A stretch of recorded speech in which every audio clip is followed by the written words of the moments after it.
What we've learned in the previous session, inshallah, on the subject of i'rab, we should be able to start forming our first set of nominal sentences in Arabic, recognizing them and translating them. So let's begin with the blessed name of Allah. Bismillahir Rahmanir Rahim. Alhamdulillah. From lesson number 1, you'll already be familiar with this diagram. Every ism in Arabic has 4 properties: definiteness, either definite or indefinite; gender, masculine or feminine; number, singular, dual or plural. And of course, in the previous lesson, lesson number 1, we described to you what are the 3 options as far as i'rab was concerned. Either it will be rafa, nasab or jar, one of the 3. So these are the 4 properties of an ism which you all need to be familiar with before you can understand any ism in Arabic or be able to translate or recognize any of the grammatical structures. Very, very important for us to learn. So this diagram will help you, inshallah, to get an overview. And of course, you're welcome to redesign the diagram, do your own, but please use this as a reference. So again, the short forms I'm going to use for definite is D, and I for indefinite, masculine and feminine, which you can see singular, dual and plural. And for rafa, R, N for nasab, and J for jar. These are short form that will help us go through the lessons, inshallah, without having to write a lot on the screen, which is not the easiest thing in the world to do. So we have this structure here, 4 properties, inshallah. So let's begin by taking a closer look at definiteness. Every ism in Arabic will either refer to something which is specific or non-specific. So if you look at the words example I've given you, when I say a city, baladun, a town, a city, a place, it could be any. I could be referring to any city in any country, any place in any country. So baladun is any. If I say sayyaratun, a car, it could be any car. There are millions and millions of cars in the world. It is not specific. And if I say rajulun, a man, it could be any man. Out of the billions of people on earth, it could be any. Qalamun, it could be any pen. Not specific. Kitabun, a book. It could be any book in the world. So this is called indefinite. And majority of the words that you're likely to come across, of course, will be indefinite, meaning non-specific. Nouns are generally non-specific. However, there are a special set of nouns which are specific. For example, instead of saying a book, I say to you the book, al-kitab. A book, kitabun, al-kitabu, the book. Now, when I say the book, I'm referring to a specific book, not any book in the world, the book. So one book itself, and that makes it specific. If I say kitabi, my book, now again, a book could be any book. When I say my book, it becomes specific. And hamidun, hamidun could be any man or a boy, but hamidun is a specific person. It is a proper noun. And then we have Londonu. Now, London could be, of course, specific, but I'm not referring to any city. London is the capital city of the United Kingdom. So London is a specific place. So when I say London, the listener knows I'm talking about a specific place in the United Kingdom, the capital city of the UK. When I say huwa, he, again, it's specific. I've already mentioned somebody and I'm saying he. For example, Hamid is a teacher. He is a very good teacher. I don't need to repeat Hamid again and again. So pronouns refer to something specific. If I use the word this or that, those are specific also because I'm referring to or pointing to something specific. For example, this tree, that house, these are specific words. So there are 2 types of nouns as far as English is concerned, and same thing in Arabic. Either the noun, the ism, will be nakiratun, indefinite, or ma'rifatun. Ma'rifatun means definite. So use those short forms for now, inshallah, until you're familiar with the Arabic terminology. So indefinite or definite. There is no third option as far as an ismun is concerned in Arabic. It will be clear when you know the rules, inshallah, whether it is definite or indefinite. Instead of trying to remember which word is definite, which word is indefinite, the scholars of Arabic have given us 7 categories of ism, meaning of all the nouns or ism in Arabic, they've categorized 7 which are always definite. And this is, inshallah ta'ala, the 7 categories of definiteness that we need to note. So there are, number 1, proper nouns. al-ismul alam, number 1. And inshallah, I'm going to give you on lesson 6.9 a list of all or most common proper nouns used in the Quran. And then we have the pronouns. We've already seen an example of that. Pronouns. For example, saying Hamid is a teacher. I can repeat the word without using Hamid. I can just say he is good teacher or he is a very clever teacher, etc. Number 3, we have demonstrative nouns, pointing words. These words are always definite. Pronouns will pick up inshallah from lesson number 5, and demonstrative nouns we will pick up at lesson number 12.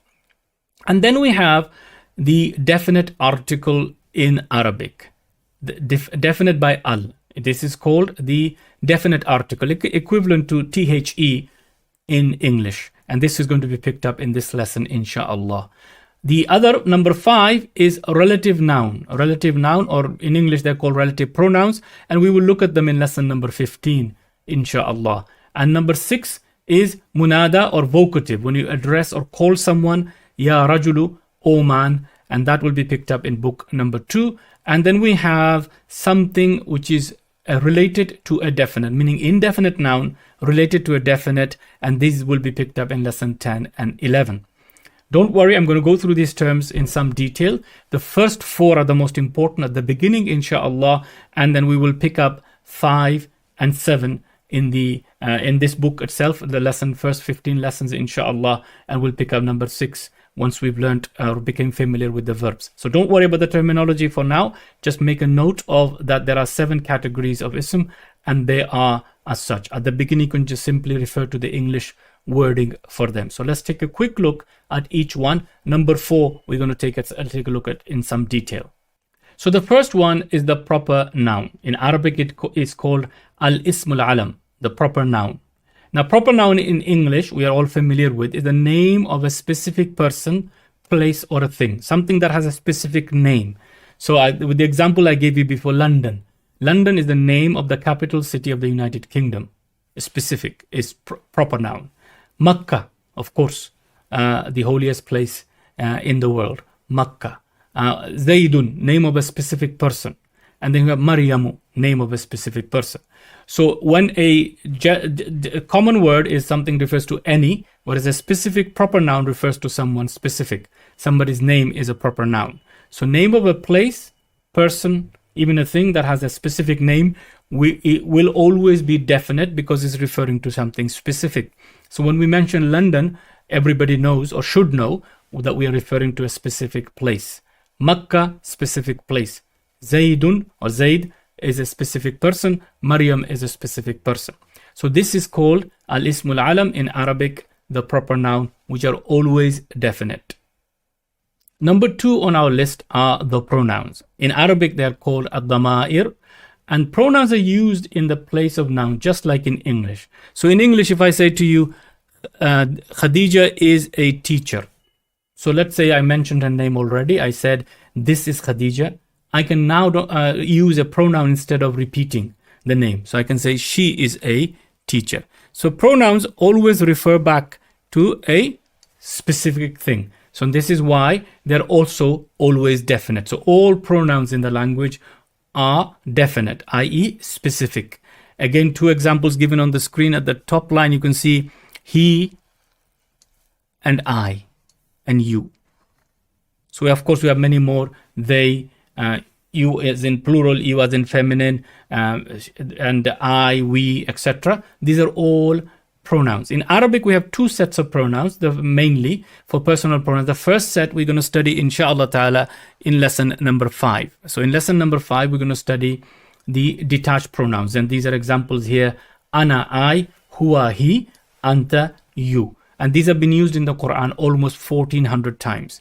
Then the other set of pronouns, which are very important and very commonly used in the Quran, are called attached pronouns. These are always written attached to words, and inshallah we'll start learning them from lesson number 8 and 9, 10 and 11, and we'll also study them under verbs in book 2, where we will look at them how they are attached to verbs. So we have detached pronouns and attached pronouns. The detached pronouns used almost 9,000 times in the Quran, whereas the detached pronouns are used 1,400 times, and the attached pronouns are used almost 9,000 times in the Quran. So very, very important. Before we can begin to understand Quran, we need to be very familiar with these. So only thing for you to note now, inshallah, is that every pronoun is always definite, always specific. Third on our list are the demonstrative nouns. Asma'ul Ishara. Now in English, they are called pronouns. In Arabic, they're actually category of ism, so they're classed as nouns. So I'll translate them as the demonstrative nouns. Of course, in English, if you're familiar, we refer to them as demonstrative pronouns. There are a set of pronouns in English. In Arabic, there are a set of category of ism. So they will have the 4 properties. And inshallah, all that was relevant for you to know about them, you'll study them in lesson number 12. So for now, just note that when I point to something, the pointing word is also definite. So if I say this house, that car, so I'm saying here, this house, that car, those people, these books, they're all definite because they refer to something specific. This house is a specific house. That car is a specific car. And that's what we mean when we say the demonstrative nouns are definite. And again, there are 2 words you can start off with in your Arabic, inshallah. The first one is هذا, this. ذلك, that. هذا, this. ذلك, that. Of course, just like in English, in Arabic, we have 2 sets. One for pointing to something near, one for pointing to something far. So you can see 2 examples here that I've got for you. هذا بيت. This is a house. ذلك بيت. That is a house. So one is used for pointing to something near, the other used to point to something far. In Arabic, we also have one for pointing to something feminine, one for pointing to something masculine, as well as plurals, as we have in English. So we will cover the full set and their importance, and they're used in the Quran 1060 times. So they're very, very important for our study. And inshallah, in lesson number 12, you will have a detailed lesson of all that you need to know to begin to progress your understanding of Quran, inshallah. Definite by al. The definite article in Arabic is called al-mu'arrafu bil-lam, made definite by lam. And it has 2 parts. The first part, the one I'm pointing to, is called a hamzatul wasl. This has been briefly mentioned in the introductory session. Key points about it, please refer back to that video on mapping Arabic if you have not seen it already. So we have the hamzatul wasl followed by the letter lam. And it is this lam that makes it definite. It is this lam, not the hamzatul wasl. They combine together because we cannot read a letter beginning with sukun in Arabic. So the hamzatul wasl comes at the beginning as a temporary sound. And therefore in Arabic it is called definite by lam. Definite by lam, we're going to simply translate it as definite by al, so that it reminds that it is al at the beginning that makes it definite. So al is equivalent to the in English. Most important thing to note here is that al in Arabic is always written attached to the word, whereas the in English we always write separately. So you can see here the Muslim, the student, the book. The is written separate word, and then we have the word Muslim afterwards in English. In Arabic, al will always be written attached to the word. And when we add al to a word, we make it specific. So instead of a Muslim, meaning any Muslim, instead of a student, a book, it becomes the book, the student, the Muslim. So all we do is we add al in front, and we have al-Muslimu, the Muslim, al-Talibu, the student, and we have al-Kitabu, the book. So this is the major difference between Arabic and English. To the word the is written separately. In Arabic, it is written attached. Again, I've hinted to this before. In Arabic, it's very, very important to note whenever we have a single letter word, it is always written attached to the following word. It is a general rule in Arabic, and technically al is a single letter. Hamzatul wasl is coming as a helping sound to help us read the text correctly. So it's al-Muslimu, al-Talibu, al-Kitabu, instead of Muslimun, al-Muslimu, Talibun, al-Talibu, Kitabun, al-Kitabu. Again, the definite article in Arabic, relatively easy inshallah, so please make a note of these points. The Hamzatul Wasl only appears at the beginning of certain words in Arabic, a very few. Wherever they appear, the general reading rule is as follows. You only read if the speech begins with it, otherwise you ignore it in reading. So if the first thing you see is a Hamzatul Wasl, which will only appear at the beginning of a word, unfortunately in normal standard Arabic it is not even marked. So you have to know whether it is a normal Hamza or Hamzatul Wasl and read it correctly. In Quranic script you will often see a symbol like so placed on top to let you know that this is Hamzatul Wasl. So alhamdulillah, even without knowing any rules of Arabic, we can still read it correctly. Normally the Hamzatul Wasl is read if speech begins with it with the E sound. So you have Ibnun Ij'al. But in certain command forms of words and others where the third letter has a dhamma. So the first is your Hamzatul Wasl, second will always have a sukun. But if the third letter has a dhamma or a pesh, you will read it with a dhamma or pesh. Unsur, unsur. Please note these rules, inshallah, I'm sure you already know them. So these are very important rules related to the reading of Hamzatul Wasl. As a rule, whenever Hamzatul Wasl is at the beginning of the definite article, it is always read with a a sound. So al-kitabu. If it comes in front of the Qamari letters, we've already done this in the introductory session, inshallah. Please go back to that video on mapping Arabic if you're not familiar with this. It will be read al-qamaru, al-qamaru. But if it's with Shamsi letters, this lam is not read. This lam is not read. So you read this as ash-shamsu, ash-shamsu. Again, you can see that here. We're going to take in the sound straight to there. So the sukun on the lam will not be written. I've written that just to illustrate that point for you. So Hamzatul Wasl only at the beginning, and it is only read when speech begins with it. Normally you read it with the E or a U sound in certain cases. With the al, it is always a. Now again, as the rule goes, if there is something before in reading, you will not read the Hamzatul Wasl. So you write it, but you will not read it. So you'll have wal kitabu, and then you have here wal qamaru, and here again the lam nor the Hamzatul Wasl, even though they're both written, you will not read them. You go straight here with all of the 14 Shamsi letters. So you read that as washamsu. Again, you can see that, alhamdulillah. And again, I'm hoping that you're very familiar with these rules. So Hamzatul Wasl, very special letter in the Arabic language, only read at the beginning, and of course is sometimes referred to as temporary sound, helping vowel, temporary sound to help you to read. Just like in English, we don't add the to anything that is definite.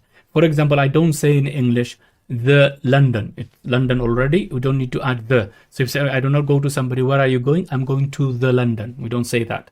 Similarly, in English, we don't add the to a pronoun. We don't say the he, she. We don't say the he, the she. Same thing in Arabic.